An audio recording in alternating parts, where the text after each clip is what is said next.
jangan takut ya. Ya, untuk menghadapi horor dan teror kita butuh honor dan humor, ya. Ya.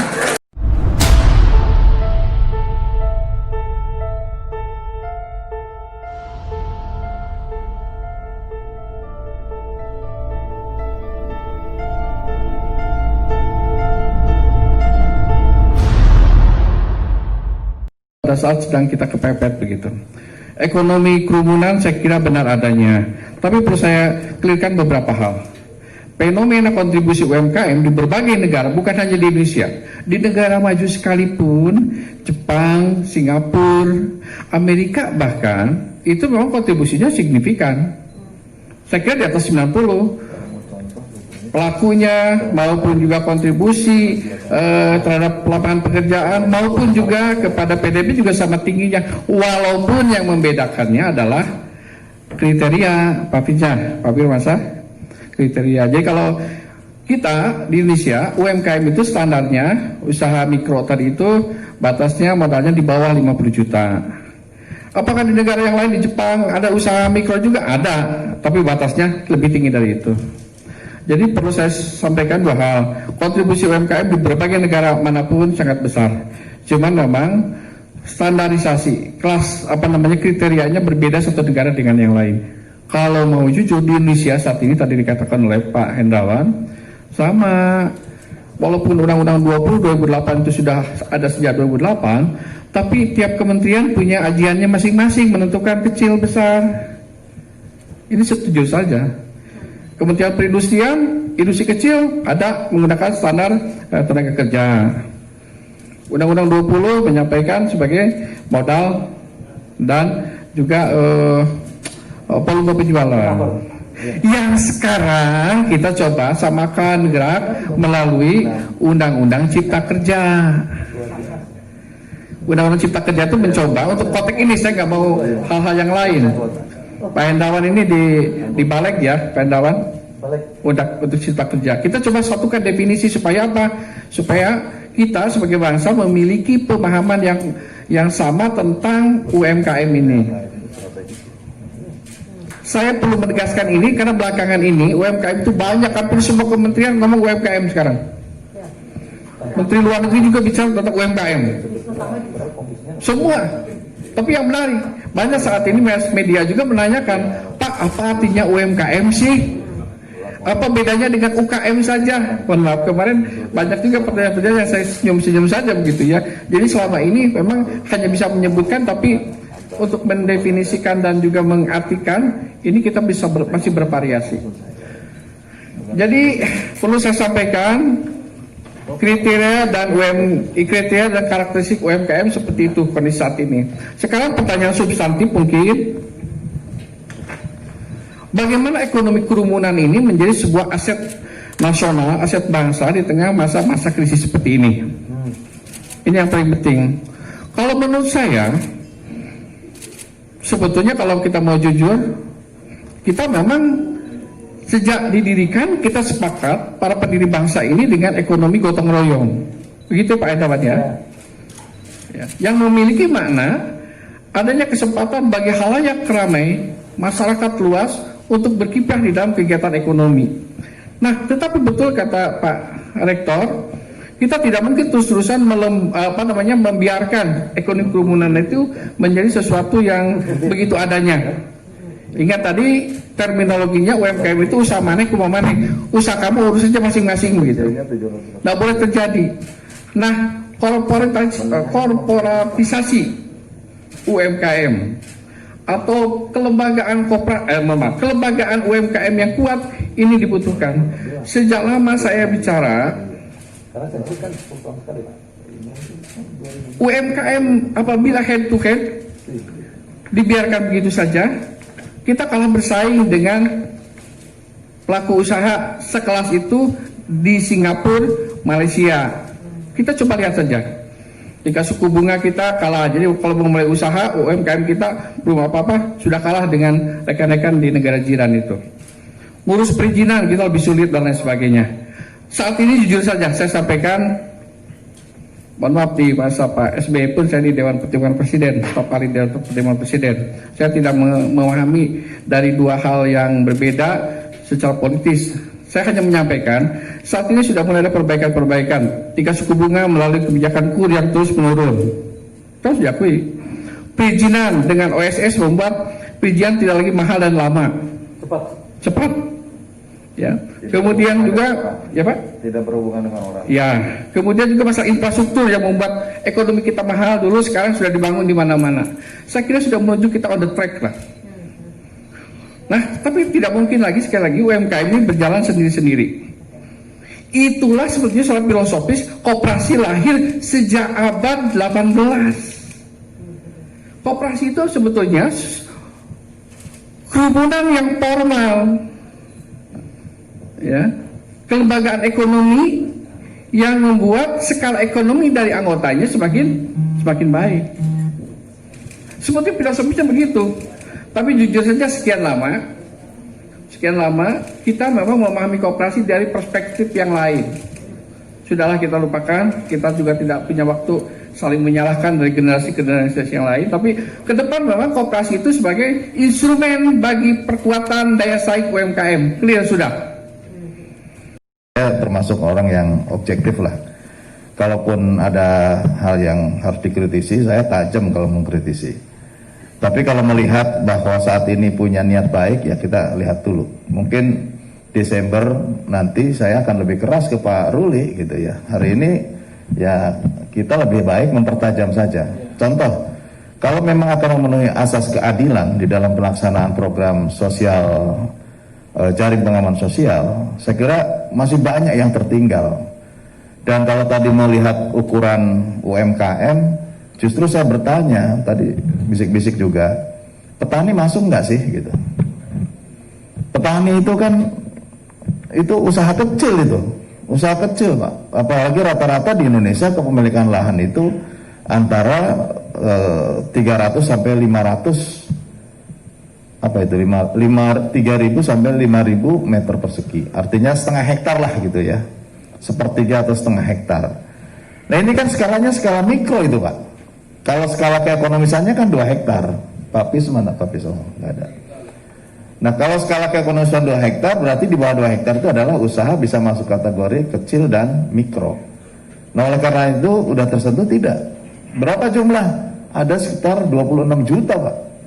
26 juta kakak. Kalau mengukur kepada mereka masing-masing memiliki lahan garapan, mungkin sekarang sekitar 50 juta petani. Nah 50 juta petani ini tersentuh tidak dengan program ini? Menurut saya tidak. Justru terakhir ini malah subsidi pupuk malah dikurangi gitu. Nah sehingga pada situasi krisis saat ini, krisis kembar, saya selalu mengatakan krisis kembar karena ada COVID di sini. Persoalannya sudah kemudian apa yang menjadi biaya produksinya juga tetap. Pada sisi lain kemudian ada pengurangan subsidi, berarti bebannya bertambah. Pada sisi lain, sektor-sektor yang semestinya memberikan bantuan, stimulus, jaring pengaman sosial kepada mereka, ini sampai sekarang tidak terdengar gitu loh. Satu itu. Yang kedua, nelayan. Yang ketiga, masyarakat desa hutan. Ya. Yang keempat, yang bergaji dan terdaftar di jam sostek atau BPJS Ketenagakerjaan, yang di bawah 5 juta mendapatkan 600.000 kali 4 kali rencananya kan? Ya. Tapi apakah para guru honorer, ya, para penyuluh harian lepas yang digaji harian lepas, tenaga bantu di berbagai kementerian ada tenaga bantu, dapat nggak sih orang semacam ini gitu? Saya 2 kali kemarin 4 pilar kebangsaan dengan PGRI, satu di Cirebon, satu di Tulang Bawang. Mereka jangankan untuk bisa mendapatkan tambahan 600.000, gaji sehari-hari aja sekarang paling 200-300.000 gajinya sebulan. Bayangkan gitu. Pernah nggak sih terpikirkan tuh guru honorer mendapatkan jaring pengaman sosial? Enggak itu kayaknya. Nah maksud saya, ya yang gini-gini dong disentuh dong gitu Pak Hendrawan ya. Saya lihat Pak Hendrawan ini meskipun di partai penguasa, daya kritisnya ada, jangan dilecehkan Pak Prof Hendrawan gitu. Dari dulu, lebih baik lepas jabatan daripada kehilangan idealisme. Itu yang saya lihat dari Pak Prof Hendrawan. Jadi kalau Mas Erwin agak memojokkan dia, saya agak bela dikit lah gitu ya. Iya. Ya kritisnya oke lah ya. Tapi Pak Prof ini beda dengan yang lain. Saya sering baca beritanya gitu.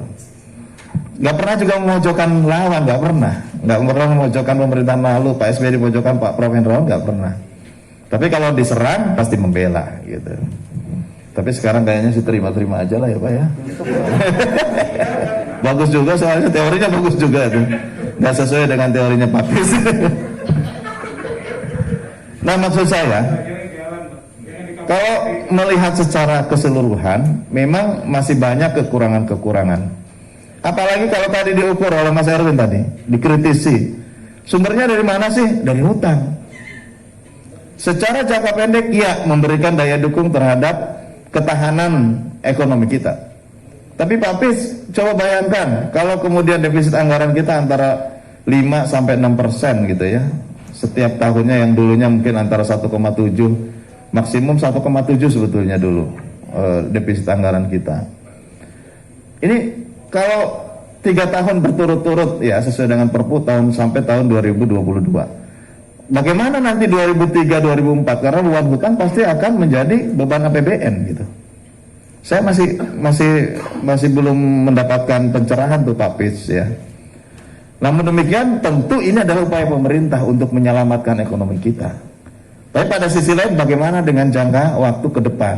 Resiko yang akan diambil ketika kita menyelamatkan dengan berbagai upaya yang bombastis pada saat ini, tetapi sumbernya hutang, bagaimana di masa-masa yang akan datang?